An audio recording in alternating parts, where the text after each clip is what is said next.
Good morning student. आज अपन पढ़ेंगे अलंकार। इससे पहले अपन ने अपने 12th क्लास के सिलेबस में पहला टॉपिक पढ़ा भाषा, उसके बाद दूसरा टॉपिक था अपना पद परिचय, तीसरा टॉपिक अपन ने पढ़ा अलंकार। तो अलंकार में अपन ने पढ़ लिया कि अलंकार की परिभाषा क्या है। ठीक है, उसके दो भेद होते हैं, शब्द अलंकार और अर्थालंकार। शब्द अलंकार में अपन ने पढ़ा कि जहाँ शब्दों में रमणीयता उत्पन्न होती है वो कहलाते हैं शब्दालंकार। शब्दालंकार के भेद मैंने आपको बताया, उसमें अपन ने पहला भेद उसका पढ़ लिया अनुप्रास अलंकार। आज अपना दूसरा है यमक अलंकार।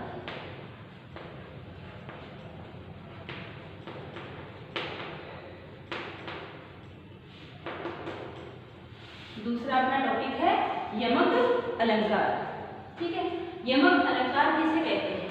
जहां किसी एक शब्द की, कोई एक शब्द, अपन ने अनुप्रास अलंकार में पढ़ा कि किसी वर्ण की आवृत्ति होती है, वैसे ही यमक अलंकार में किसी एक शब्द की आवृत्ति बार बार होती है, यानी वाक्य में वो शब्द बार बार आता है, लेकिन हर बार उस शब्द का अर्थ अलग अलग होता है। जहां किसी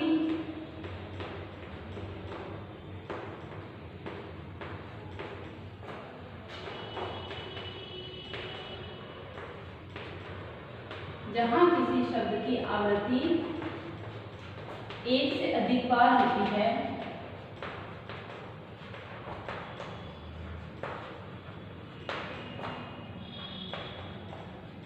जहां किसी शब्द की आवृत्ति एक से अधिक बार होती है परंतु उसका अर्थ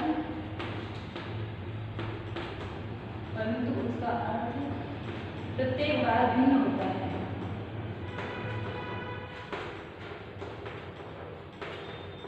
परंतु उसका अर्थ प्रत्येक बार भिन्न होता है, वहां यमक अलंकार होता है। जहां किसी एक शब्द की आवृत्ति एक से अधिक बार होती है परंतु हर बार उसका अर्थ जो है वो भिन्न भिन्न, प्रत्येक बार उसका अर्थ भिन्न होता है, वहां यमक अलंकार होता है।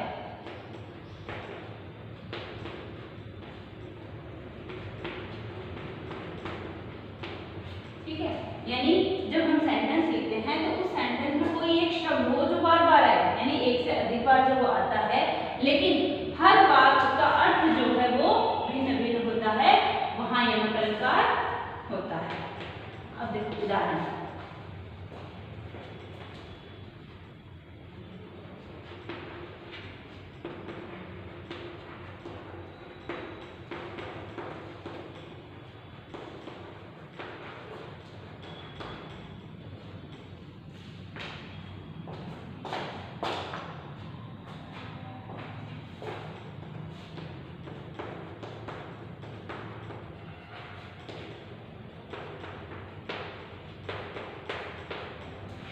कनक कनक ते सोहनी मादक का अधिकार, इही खाए बोराए जब वा पान बोराए।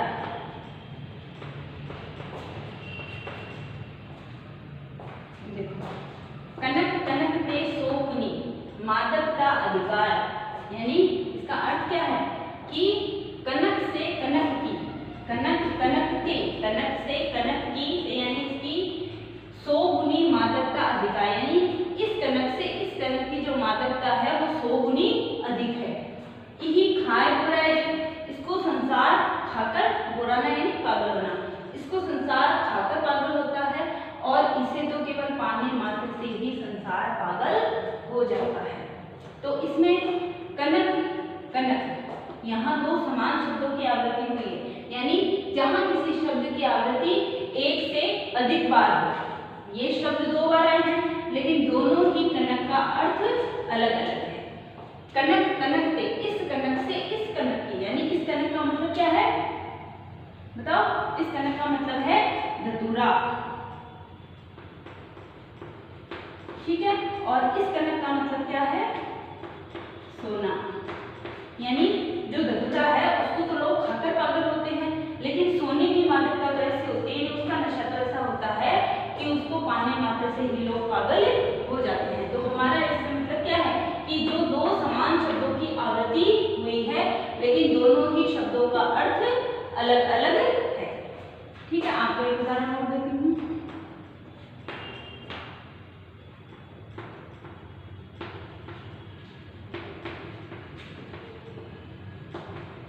ऊंचे घोर मंदिर के अंदर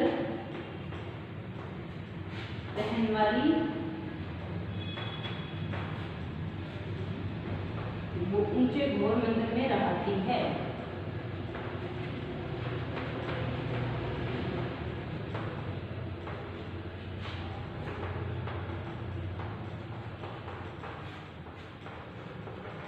ऊंचे घोर मंदिर के अंदर रहने वाली ऊंचे घोर मंदिर के अंदर रहती है, कंदमूल भोग करे,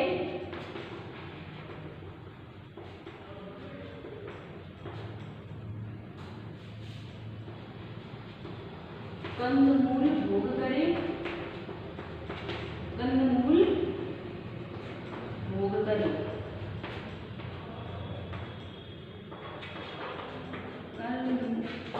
कंदमूल भोग करे, कंदमूल भोग करे, तीन बेर खाती तेवे, तीन बेर खाती तेवे, तीन बेर खाती है।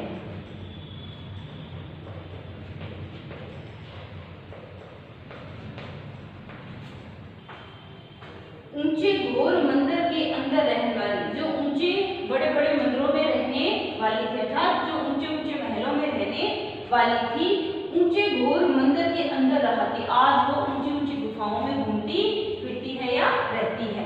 कंदमूल भोग करे, कभी जो कंदमूल यानी अपन जिसको कहते हैं सूखे मेवे, ड्राई फ्रूट, जिनका भोग करती थी, आज वो कंदमूल यानी आज वो जंगली भोजन कर रही है। तीन बेर खाती थे, कभी वो 3 समय भोजन करती थी, आज वे 3 बेर खाकर ही अपना गुजारा कर रही है। तो यहाँ हर शब्द की आवृत्ति हुई है। ऊंचे घोर मंदिर, ऊंचे घोर मंदिर, कंदमूल भोग, कंदमूल भोग, 3 बेर खाती, 3 बेर खाती, यानी जहाँ एक से अधिक शब्दों यानी किसी एक शब्द की एक से अधिक बार आवृत्ति होती है, लेकिन हर बार उसका अर्थ अलग अलग होता है, वहां यमक अलंकार होता है। जैसे एक छोटा सा उदाहरण और दूंगा क्या आपको।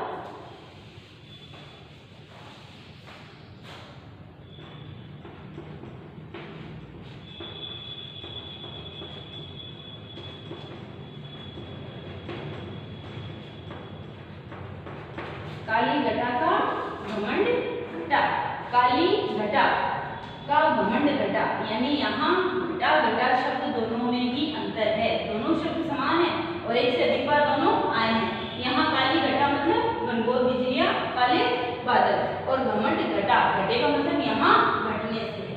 तो समान शब्दों की आवृत्ति हुई है, लेकिन दोनों ही शब्दों का अर्थ अलग अलग है। तो जहाँ किसी शब्द की एक से अधिक बार आवृत्ति होती है और उसका अर्थ हर बार भिन्न होता है, वहां होता है यमक अलंकार। ठीक है, इसके आगे अगला है अपना श्लेष अलंकार। तीसरा अपना है श्लेष अलंकार।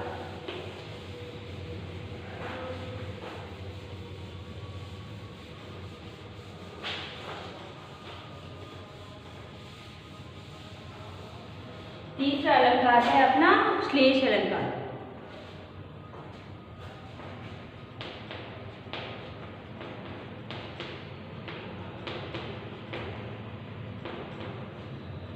श्लेष अलंकार, श्लेष का सामान्य अर्थ होता है चिपकना।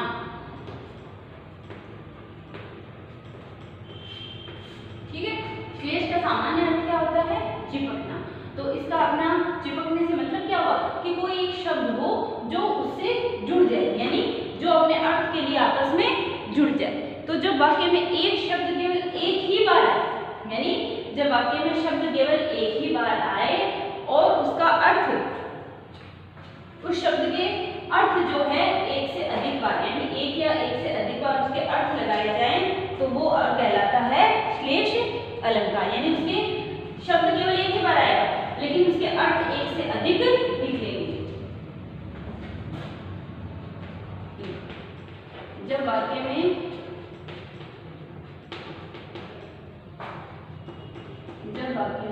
शब्द केवल एक ही बार आए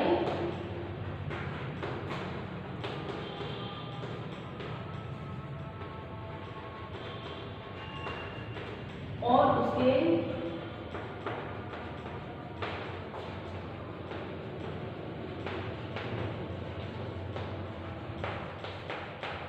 अर्थ एक से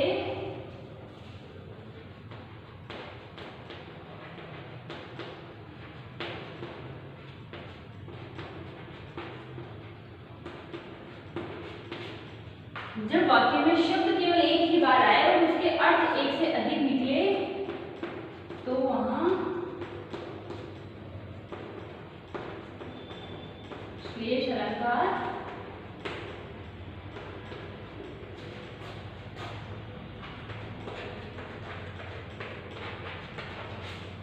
ठीक है।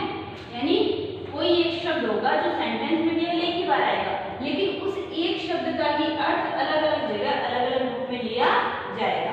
यानी शब्द केवल एक ही होगा लेकिन जो उसका अर्थ होगा वो अलग अलग उसके रूप में लिया जाएगा। जैसे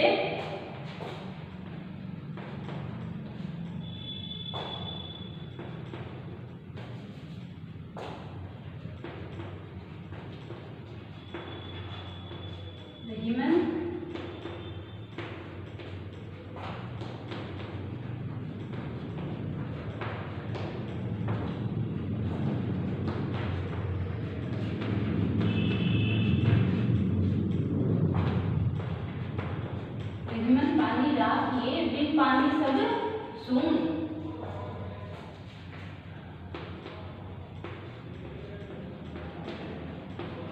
पानी गए न उबरे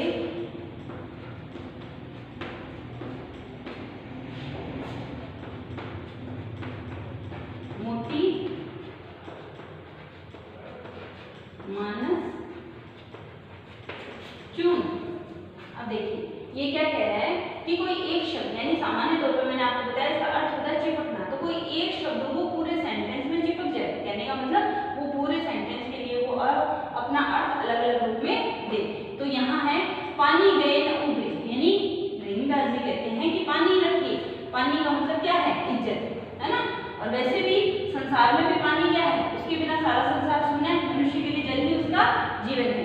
तो इसी पानी को यहाँ तीन अर्थों में लिया गया है। बिन पानी, पानी गए न उबरे, एक बार जब पानी चला जाता है या पानी समाप्त हो जाता है तो वापस नहीं उबर सकता। कौन? मोती। मोती के लिए पानी का अर्थ क्या है? मोती के लिए पानी का अर्थ है चमक, ठीक है। मनुष्य के लिए पानी का अर्थ क्या है? मानस यानी मनुष्य, तो मनुष्य के लिए पानी का अर्थ क्या है? इज्जत, ठीक है ना। और चून, चून के लिए पानी क्या है? आवश्यकता, उसका जीवन या जल, ठीक है। तो मोती क्या है? मोती की जब चमक समाप्त हो जाती है, मोती में चमक किसकी होती है? पानी की तो चमक होती है, तो जब उसकी चमक निकल जाती है तो वो व्यर्थ हो जाता है। मनुष्य के लिए जब उसका इज्जत या उसका सम्मान चला जाता है तो वो भी उसके लिए व्यर्थ है।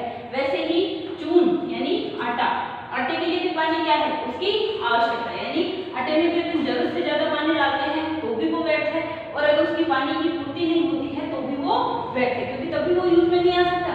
तो इसलिए यहाँ जो पानी शब्द है, इस पानी शब्द के तीन अपने अपने रूप में अर्थ दिए गए हैं। तीनों के लिए अपना अपना अर्थ अलग अलग है। मोती के लिए अलग है, मानस के लिए अलग है और चून के लिए अलग है। तो जो एक शब्द है वो तीनों के लिए अपना अपना अलग अलग अर्थ दे रहा है। तो वहां क्या होगा? यानी शब्द होगा एक और उस शब्द के अपने अपने अलग अलग अर्थ दिए जाएंगे, तो वहां होगा श्लेष अलंकार। आगे समझ में?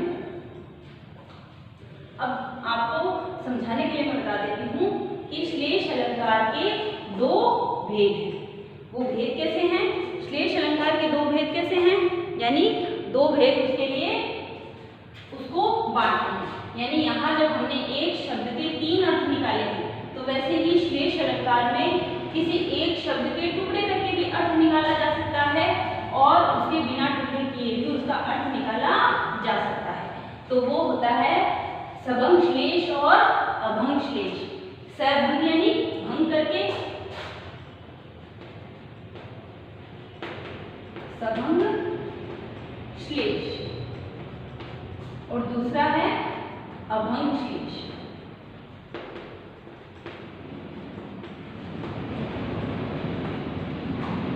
भंग यानी किसी एक शब्द के टुकड़े करके उसका अर्थ देना, यानी शब्द जो एक ही आएगा लेकिन उसके अर्थ अलग अलग होंगे। श्लेष अलंकार में अर्थ उसके अलग अलग होते हैं, लेकिन यहाँ किसी एक शब्द के टुकड़े करके जब उसके अलग अलग अर्थ निकाले जाते हैं तो वो होता है सबंग श्लेष।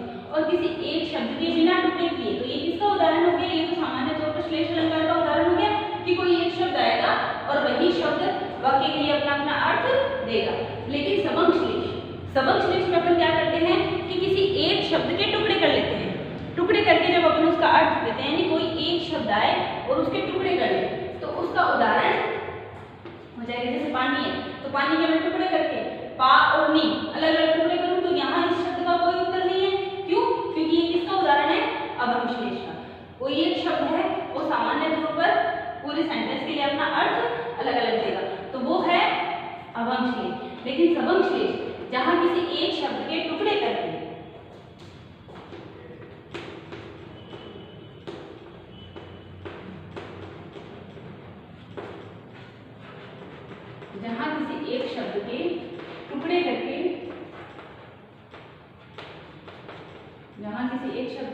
कर वाक्य के लिए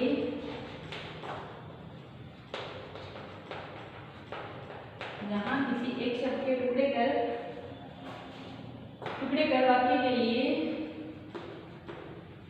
अपना अर्थ दिया जाता है,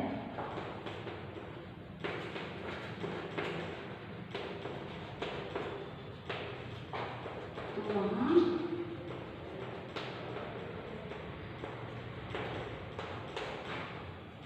सबंग श्लेष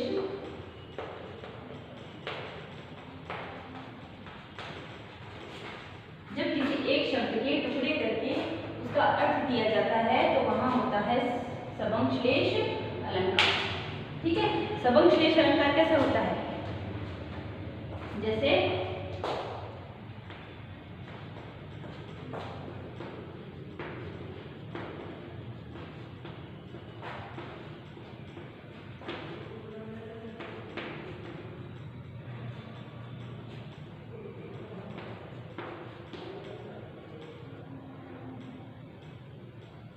चिरंजीवी जोरी जुड़े,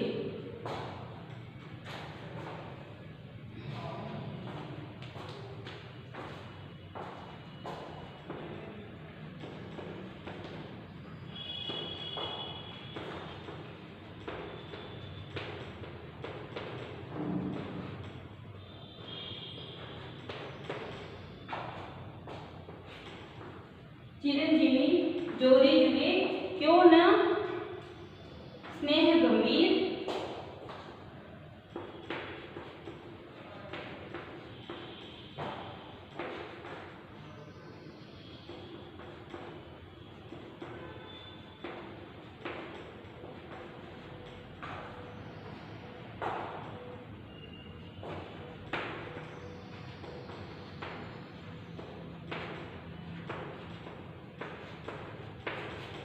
अब देखो चिरंजीवी जोरी जुड़े क्यों न स्नेह गंभीर। चिरंजीवी यानी जो लंबी उम्र के लिए कहा गया है कि जो जिससे जुड़ा हुआ है। अब यहाँ अपन ने किस शब्द के टुकड़े करने हैं, हलधर के वीर। हलधर अपन किसको कहते हैं, हलधर अपन कहते हैं किसान को भी, ठीक है, और हलधर अपन कहते हैं किसको, बलराम को, है ना। हलधर अपन किसके कहते हैं, एक तो हल को धारण करने वाला कौन है, किसान, और एक कौन है, बलराम। यहाँ वृषभानुजा एक तो वृष भानुजा, भानुजा यहाँ पे 3 अर्थ आ जाते हैं इसके, यानी 3 रूप में ये अर्थ देता है। वृष भानुजा यानी वृष भानु की पुत्री। वृष भानु की पुत्री कौन है? राधा, ठीक है। और एक वृष, वृषभ और अनुजा, ठीक है। तो वृषभ अनुजा, वृषभ कौन होता है? बैल, और अनुजा बहन कौन होती है? बैल की बहन कौन होती है? गाय, ठीक है। तो जहां किसी एक शब्द के टुकड़े करके, यानी गाय के लिए किसान का अर्थ हो गया, ठीक है ना, और राधा के लिए किसका अर्थ हो गया? बलराम का। तो यहाँ जब किसी एक शब्द को टुकड़े करके जब उसका अर्थ लिया जाता है तो वो कहलाता है सभंग श्लेष। ये मैंने आपको समझाने के लिए बताया है, जबकि आपके टॉपिक में क्या है? देखो आपका टॉपिक है ये 2 नंबर का, अलंकार का जो टॉपिक है वो आपका 2 नंबर का टॉपिक है। इसमें आपसे जैसे आगे आपके श्लेष अलंकार की परिभाषा और उदाहरण दीजिए, तो परिभाषा 1 नंबर की और 1 नंबर का उदाहरण। अगर आपके उदाहरण आ गया तो इसमें पूछा जाएगा अलंकार, तो इसमें आपको अलंकार बताना होगा और उस अलंकार की परिभाषा पूछ ली जाएगी कि इसमें जो अलंकार है उसकी परिभाषा दी, तो उसकी परिभाषा आ जाएगी। इसमें आपको अलग से इनके भेदों की परिभाषा या उनके उदाहरण नहीं देने हैं। सामान्य तौर पर अगर ये उदाहरण आता है और आपसे पूछा जाता है तो ये श्लेष अलंकार का ही उदाहरण कहलाएगा। इसमें आपको अलग से इन भेदों के उदाहरण नहीं पूछे जाएंगे। ये मैं आपको टॉपिक समझाने के लिए बता रही हूँ कि जब हम टॉपिक पढ़ रहे हैं तो हमें उसके बारे में पूरा पता होना चाहिए कि इसके 2 भेद भी होते हैं। इसमें टुकड़े नहीं किए जाते हैं, यानी सामान्य तौर पर जो श्लेष अलंकार का ही उदाहरण है वो इसका हो जाएगा। सभंग श्लेष का मतलब कि किसी एक शब्द को टुकड़े करके आगे उसके 2 अर्थ ले लिए जाए। तो यहाँ इसके भी टुकड़े कर दिए और इसके भी, यानी इसके 2 अर्थ निकाल दिए। जैसे अपन ने पढ़ा ना मोती मानस चूर, तो हलदर के 2 अर्थ निकाल दिए, एक तो किसान और एक बलराम, और इसके टुकड़े करके दोनों के लिए उसका अर्थ अलग अलग दे दिया। किसान के लिए अर्थ दे दिया गाय से और राधा के लिए अर्थ दे दिया बलराम से। तो ऐसे आपको अर्थ बताने हैं। ये आपके इस तरीके से उदाहरण नहीं आएंगे। आपको सामान्य तौर पर श्लेष अलंकार की परिभाषा और उसका उदाहरण आना चाहिए। आपको उदाहरण सामने हो जब, तो आपको परिभाषा जब याद होगी तो आप उस उदाहरण में अपने आप को उसको पता चल जाएगा आपको कि इसमें कौन सा अलंकार होगा। इसलिए आपको अच्छे से इसकी परिभाषा को पढ़ना है और समझना है, क्योंकि जब एक परिभाषा हमें याद हो जाती है कि इसमें जैसे किसी एक शब्द के, यानी सामान्य तौर पर कोई एक शब्द आया और उस शब्द का अर्थ पूरे सेंटेंस में अलग अलग हो तो वहाँ श्लेष अलंकार होता है। तो ये आपको पता होना चाहिए। इसके बाद में अगला है हमारा वक्रोक्ति अलंकार। ये आपका शब्दालंकार का आखिरी अलंकार है, ठीक है ना। शब्दालंकार के आपके सिलेबस में 4 भेद हैं। पहला अनुप्रास, फिर यमक, श्लेष और वक्रोक्ति। वक्रोक्ति अलंकार सामान्य तौर पर आपको इसके शब्द से ही पता चल रहा है कि जहाँ वक्र की उग्रता हो, यानी जहाँ शब्द में श्लेष के कारण शब्द में थोड़ा कठोरता उत्पन्न हो जाए।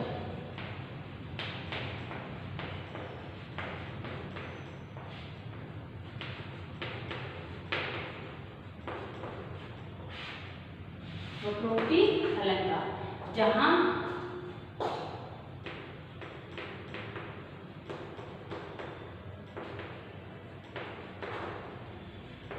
शब्द में श्लेष के कारण, श्लेष का मतलब कि जहां 2 शब्द इतने जुड़े हुए हों कि उनमें उनका अर्थ हमें, मतलब हम उनका अर्थ वाणी के यानी स्वर के रूप में, कि जहां जब शब्द में श्लेष अलंकार होता है तो श्लेष में क्या होता है, उसका जो अर्थ होता है वो उससे चिपका हुआ होता है। तो उसमें हम उस स्वर की काकुता के कारण, यानी उसकी स्वर की कर्कशता के कारण उसका अलग अर्थ लगा लेते हैं। कि जहां शब्द में श्लेष के कारण या स्वर की वक्रता के कारण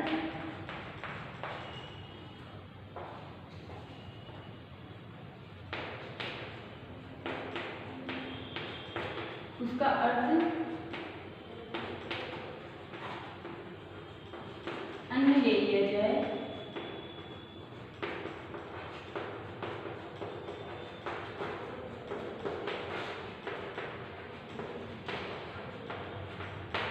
वहां वक्रोक्ति अलंकार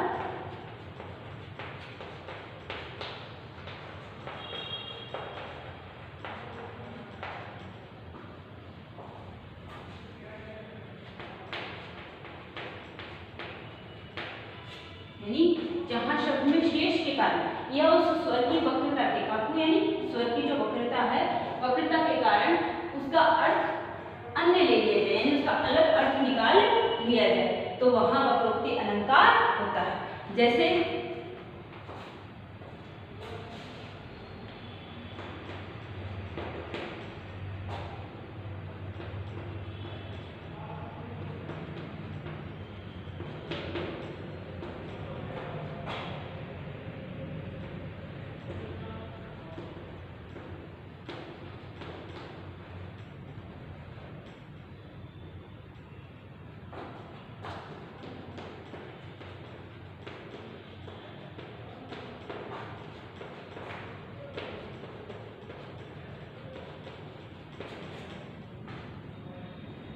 यहाँ उदाहरण है पोतुम, यानी ये जो उदाहरण है ये संवाद किसका है, राधा और कृष्ण के बीच का संवाद है। तो उस संवाद में जो वाणी की कर्कशता है उसके कारण बताया गया है कि कुछ जो घनश्याम है वो कुछ कह रहे हैं और राधा उसका कुछ अर्थ लगा रही है। यानी जब दरवाजे पर कृष्ण आते हैं तो वो जब दरवाजा खटखटाते हैं तो अंदर से आवाज आती है कौन तुम, ठीक है। तो वो क्या कहते हैं, हम घनश्याम। कृष्ण जी जवाब देते हैं कि हम कौन है, घनश्याम। तो राधा अंदर से उसकी क्या उत्तर लगाती है कि अगर तुम घनश्याम हो, घनश्याम, घन यानी बादल, श्याम यानी काले, काले बादल, तो राधा उनकी वक्रता का क्या अर्थ लगाती है कि अगर तुम काले बादल हो तो कहीं और जाकर बरसो। समझ गए? यानी ये कहा जा रहा है कि जब किसी एक सेंटेंस के उसकी वक्रता के कारण, यानी उसकी आवाज की जो स्वर है उस स्वर के कारण, उस काकुता के कारण उसका कोई और अन्य अर्थ लगाकर जब उसका उत्तर दिया जाता है तो वहां होता है वक्रोक्ति अलंकार। ठीक है।